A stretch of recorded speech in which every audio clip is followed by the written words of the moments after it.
Hey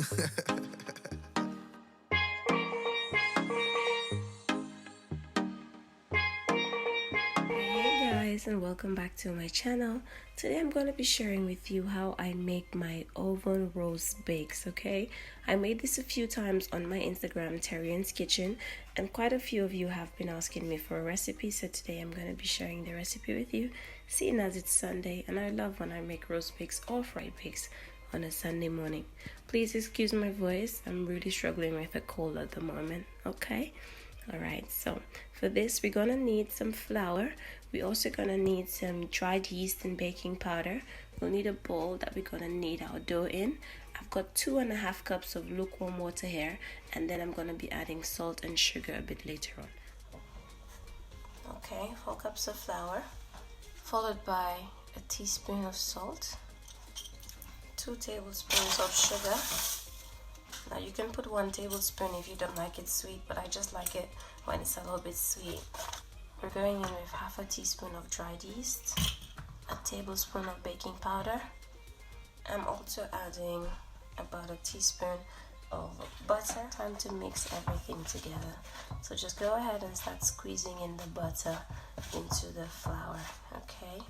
And you should do this for about a minute or 2, okay? Just start mixing it up. Okay, well, when you mix it, squeeze it like so, okay? Because you just want everything to dissolve, basically. Now you're gonna make a little well in the center. I'm gonna start adding in your water. Bear in mind, this is lukewarm water. I find whenever I use lukewarm water, it just helps everything to activate more quickly.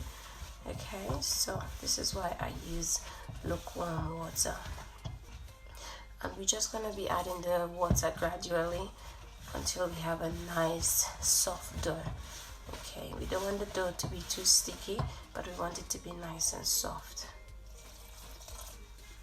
Okay, and don't add in all your water at once.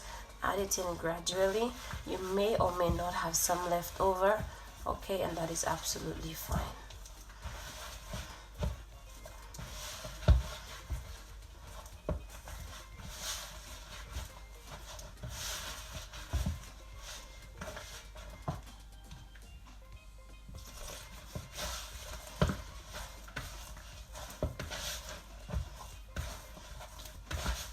Okay, and if you add in too much water at any point, you can always just go back in with a little bit of flour. Okay, and now it's just time to combine this, and then we're going to put it into a nice dough.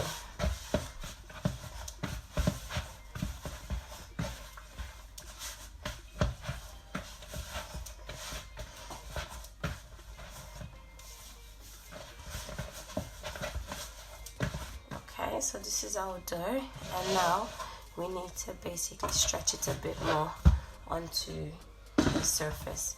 Okay, so now I'm just gonna be kneading it like this, and you want to knead the dough for about, I'd say about 3 to 5 minutes. Okay, you can put a timer on just to make sure you don't over knead it, but I basically just like to stretch it.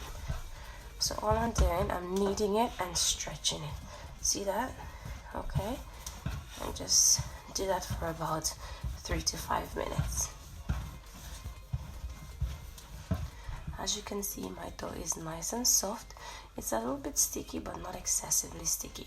You don't want to put too much flour on there because that makes the dough. So after kneading and stretching your dough for about 5 minutes, okay, what you want to do is just to basically make a nice dough ball. All right, a nice dough ball like so, and then you're gonna put it back into your bowl, and you're gonna cover it up to rest for about half an hour. Done. Okay guys, so this is how our dough is looking about 25-30 minutes after it's been resting.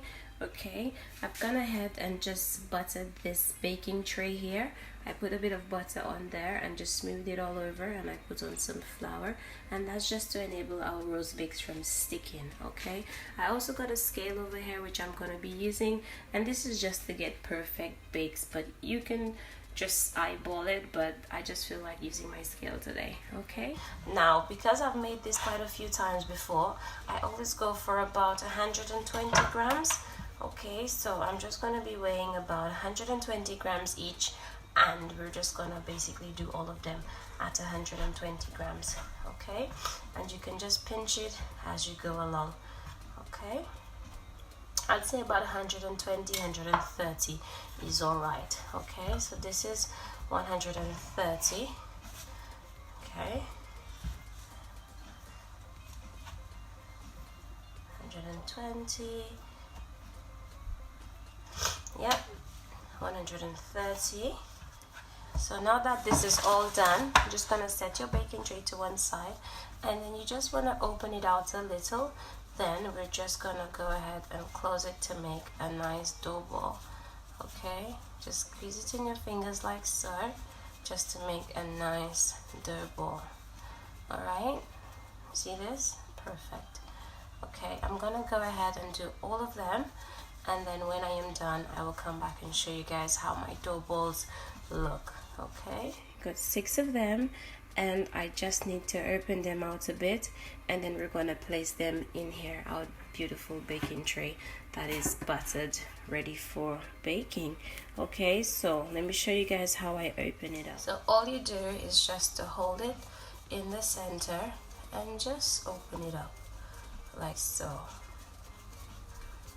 Okay, open it up like so. That's it. Beautiful. And then we're just gonna place it in here like this, and then we're gonna do the same thing with the remaining 5. Okay, just open it up.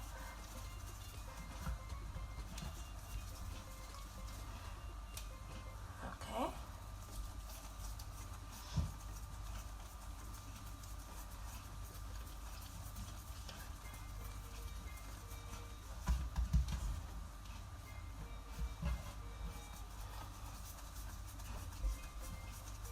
and there you have it, all done. Go ahead with a clean towel, 5 minutes or so, just about 5 minutes, and then we're gonna push it into our oven.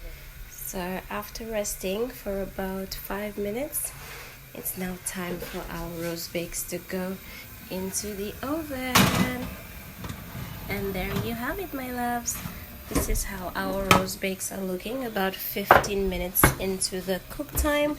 Okay, and all I'm gonna do now is just to flip it over. Okay, now it's a bit hot, so be very careful when you're doing this. Okay, so just flip it over, because you want the underneath to be cooked as well. And then we're gonna push it back into the oven for another 15 minutes. There you have it, my darlings, all ready. Okay, I'm just gonna go ahead and flip them over so you can see. Okay, our roast bakes are all ready to serve.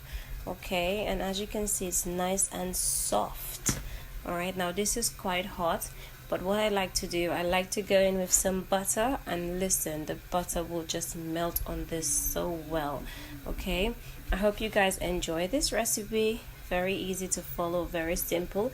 If you ever try it out, don't forget to tag me on Instagram, Terri-Ann'S Kitchen, and I will definitely be seeing you in my kitchen next time. Thank you so much for watching, guys.